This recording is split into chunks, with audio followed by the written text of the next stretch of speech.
कि ये जो चुनाव सेंटर का था मोदी जी को लेकर के, मोदी जी का चेहरा, उनका झूठ जनता ने बेनकाब करने का काम किया। चाहे उन्होंने किसानों को एमएसपी के लीगल गारंटी देने की बात करी हो, चाहे किसानों को 2022 तक आमदनी दुगनी करने की बात करी हो, चाहे इसमें कोई ऐसा गरीब नहीं रहेगा जिसके सर पर छत ना हो, चाहे इन्होंने कहा था कि हवाई चप्पल वाले हवाई जहाज में घूमेंगे, इन्होंने कहा था कि देश में बुलेट ट्रेन चला देंगे, इन्होंने कहा था कि गंगा और जमुना को हम साफ कर देंगे, इन्होंने कहा था कि हम 100 स्मार्ट सिटी बना देंगे, इन्होंने कहा था कि डीजल हम 30 रुपया लीटर बेच देंगे, इन्होंने कहा था कि पेट्रोल 35 रुपया में देंगे, इन्होंने कहा था हम गैस का सिलेंडर 250 रुपए में देंगे। इनके झूठ को बेनकाब करने का काम जनता ने करने का काम किया है। अब आगामी चुनाव हरियाणा प्रदेश की जनता का है। हरियाणा प्रदेश ने भी इनके झूठ की पोल खोलने का काम करना है।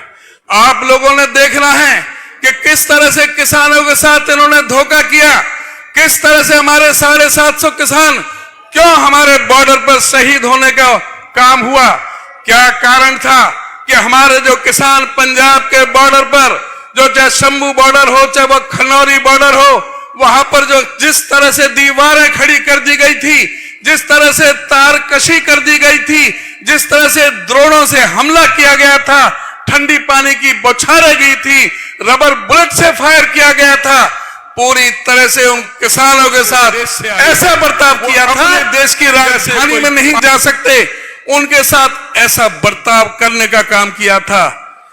और आपको बताऊं, उन किसानों के घावों पर नमक छिड़कते हुए इस सरकार ने फैसला लिया है, जो पुलिस अधिकारी, जो 3 एसपी और 3 डीएसपी जो इन बॉर्डर पर तैनात थे इस जुल्म को ढहाने के लिए, उनको राष्ट्रपति के अवार्ड, गैलेंट्री अवार्ड से उनको सम्मानित करने का इस सरकार ने फैसला लिया है, जो बहुत शर्म की बात है।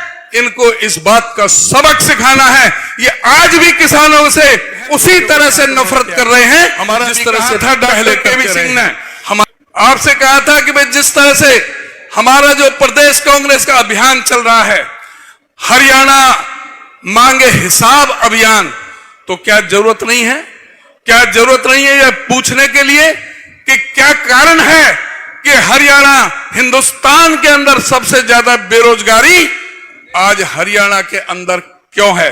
आज ये पूछने की जरूरत नहीं है कि आज हरियाणा क्यों नशा का एक बहुत बड़ा अड्डा बन गया है, चिट्टा का बहुत बड़ा। आज पूरी तरह से जहां रोजगार की जरूरत है वहां पर बच्चों को नशेड़ी बनाया जा रहा है। आज ये पूछने की जरूरत नहीं है कि क्या कारण है कि हरियाणा प्रदेश के अंदर जो सामाजिक सुरक्षा सूचकांक में हरियाणा को सबसे पूरी तरह से ध्वस्त हो गया है। आज रोज 4 और 5 बलात्कार हो रहे हैं, 4-5 मर्डर रोज हो रहे हैं। आज व्यापारियों से फिरौती मांगी जा रही है, जेलों से फिरौती की कॉल आ रही है, विदेशों से फिरौती की कॉल आ रही है।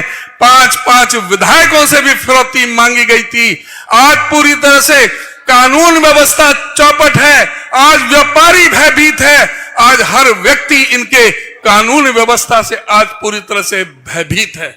आज पूछने की जरूरत नहीं है सरकार से क्यों इस प्रदेश के अंदर 30 बार पर्चे लीक हुए हैं, क्यों हमारे युवाओं के साथ धोखा किया जा रहा है, क्यों पर्चे लीक हो रहे हैं। स्टाफ सिलेक्शन कमीशन के चेयरमैन और करोड़ों की रिश्वत लेते हुए पकड़े गए।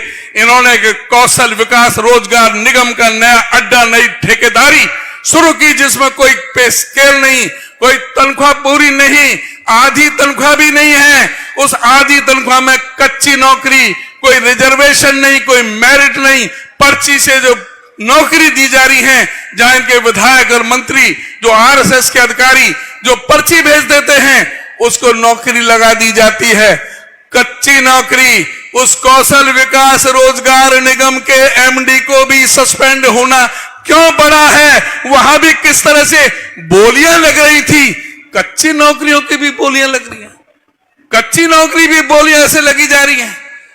आज किस तरह से हमारे हरियाणा प्रदेश की शिक्षा व्यवस्था और स्वास्थ्य व्यवस्था को तहस नहस करके रख दिया है।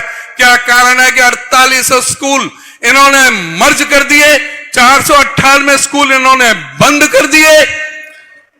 फिर भी आज भी लगभग 50,000 टीचिंग और नॉन टीचिंग की जगह क्यों खाली पड़ी हैं? उन स्कूलों में कौन के किसके बच्चे पढ़ते हैं?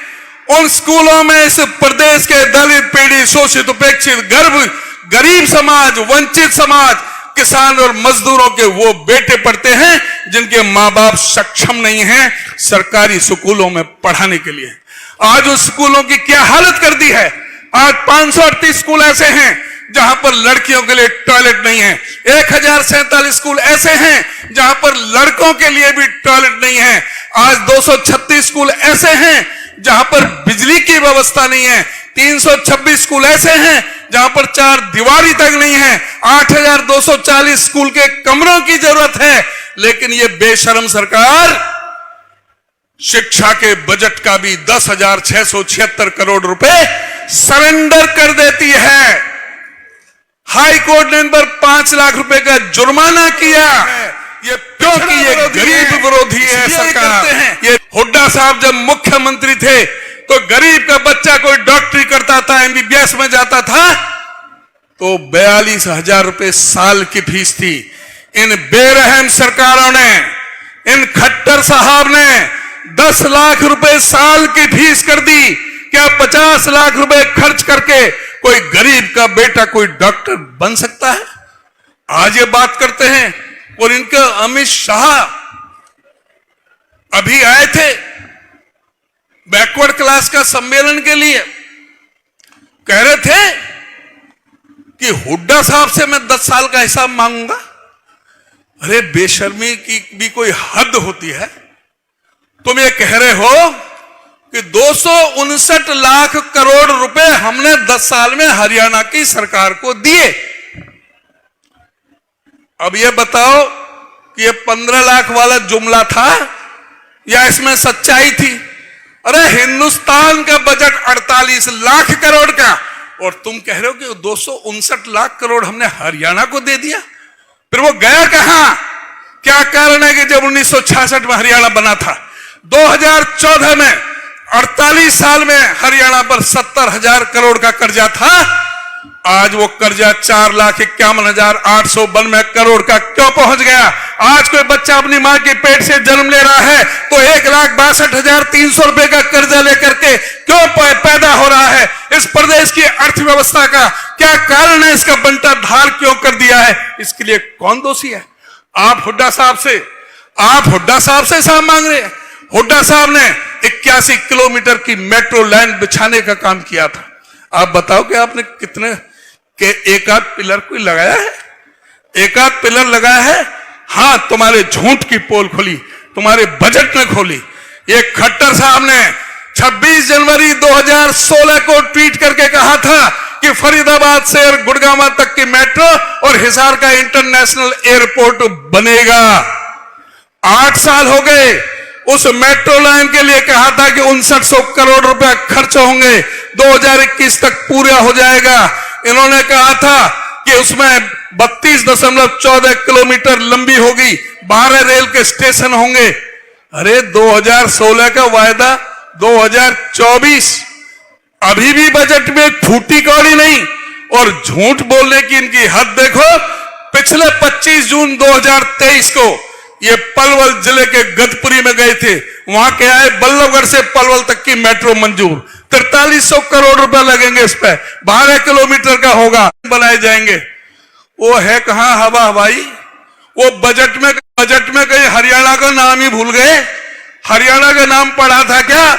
अभी बजट पेश हुआ, उसमें किसी ने सुना कि हरियाणा में कोई प्रदेश है इनकी निगाह में जहां इलेक्शन होने जा रहा है? वहां ये हालत है, वहां इनके झूठ की हालत है। हुड्डा साहब से हिसाब मांगेंगे। 4 बड़े बिजली के कारखाने हुड्डा साहब ने अदानी से वसूलने चाहिए थे कि नहीं? वो 1144 करोड़ चौधरी रंजीत सिंह ने कैबिनेट की मीटिंग में 1144 करोड़ अपने लो और हमें आप बिजली भी 294 के बजाय 328 में दे दो, हम ले लेंगे, और 1424 ना देना चाहो तो 1200 ही दे दो। इन्होंने आत्मसाथी का, जिस विधानसभा में कांग्रेस का निशान हाथ का पंजा हो, राहुल गांधी और मल्लिकार्जुन खड़गे जिस व्यक्ति को टिकट दे करके भेजें, उसको यहां से विधायक बना करके भेज देना, और आपकी सरकार बनेगी, 70+ सीटें लेकर के आएंगे, और सरकार बनेगी आपकी, और आपके सारे काम होंगे। आपका बहुत आते ही उस कार्य को इन्होंने 140 राजीव गांधी सेवा केंद्र आपने खोले, डबवाली में किन्नू विकसित ग्रेडिंग प्लांट आपने लगवाया, कालुआना रत्ताखेड़ा खरीफ चैनल में के लिए 111 करोड़ रुपए आपने मंजूर किए, चौटाला व आंगनवाड़ी केंद्र, चौपालों व आंगनवाड़ी केंद्रों को आपने विकसित किया, खिलाड़ियों के प्रोत्साहन के लिए शहीद आजम भगत सिंह स्टेडियम आपके विस्तार से भाषण सुना, हर सब्जेक्ट को उन्होंने छेड़ा। चौधरी उदयभान जी हमारे साथी व बहुत परम मित्र डॉक्टर केवी सिंह जी, और लेकिन जैसे उदयभान जी ने, हमारे अध्यक्ष जी ने पूरे तफसील में विस्तार से आपको बताया कि हरियाणा की क्या हालात है, कितना कर्जा हो गया, इस 10 साल में हम कहां से कहां पहुंच गए। मैं तो मोटी मोटी बात बताऊंगा आप।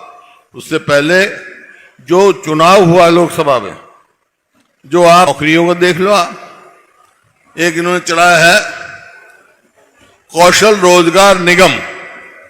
उसका क्या काम है भाई?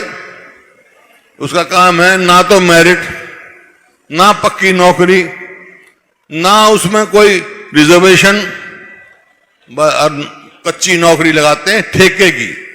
हमने तो ठेके की नौकरियां बंद करी, पक्की नौकरियां दी। और इन्होंने क्या किया? कच्ची नौकरियां, दफ्तर में जाओ तो कर्मचारी नहीं, फिर सरकार किस काम? बिजली का रोल है।